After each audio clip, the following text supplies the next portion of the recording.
वार्तांकन रोखठोक बातमी। राज्यातील आर्थिकदृष्ट्या दुर्बल महिलांना आधार देण्यासाठी सुरू करण्यात आलेल्या लाडकी बहीण योजनेबाबत आता मोठी घडामोड समोर आली आहे। या योजनेतून मोठ्या प्रमाणात महिलांना वगळण्यात आल्यानं लाभार्थ्यांमध्ये संभ्रमाचं वातावरण निर्माण झालंय। सरकारच्या नव्या निर्णयामुळे अनेक महिलांच्या खात्यात येणारी आर्थिक मदत थांबण्याची शक्यता आहे। या योजनेचा उद्देश कमी उत्पन्न असलेल्या कुटुंबातील महिलांना आर्थिक सहाय्य देणे हा होता। 2.5 लाख रुपयांपर्यंत वार्षिक उत्पन्न असलेल्या कुटुंबातील महिलांना दरमहा 1,500 रुपये थेट बँक खात्यात जमा केले जात होते।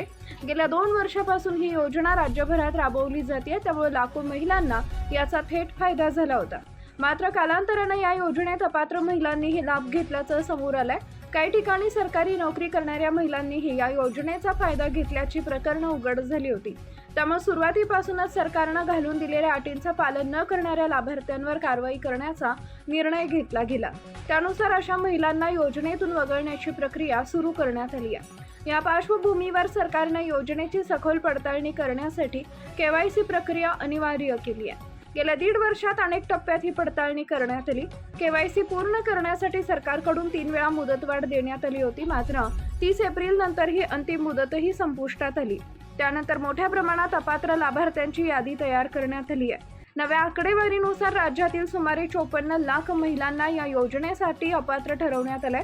त्यामुळे या महिलांना पुढे आर्थिक फायदा मिळणार नाही असं स्पष्ट झालंय। तर दुसरीकडे सुमारे 1,89,00,000 महिला पात्र ठरल्या असून त्यांना दरमहा नियमानुसार 1,500 रुपयांची मदत सुरूच राहणार आहे। महाराष्ट्रातील महत्त्वाच्या आणि ताज्या बातम्या पाहण्यासाठी आमच्या जय हो न्यूज चॅनलला सबस्क्राईब करा आणि बेल आयकॉन प्रेस करा।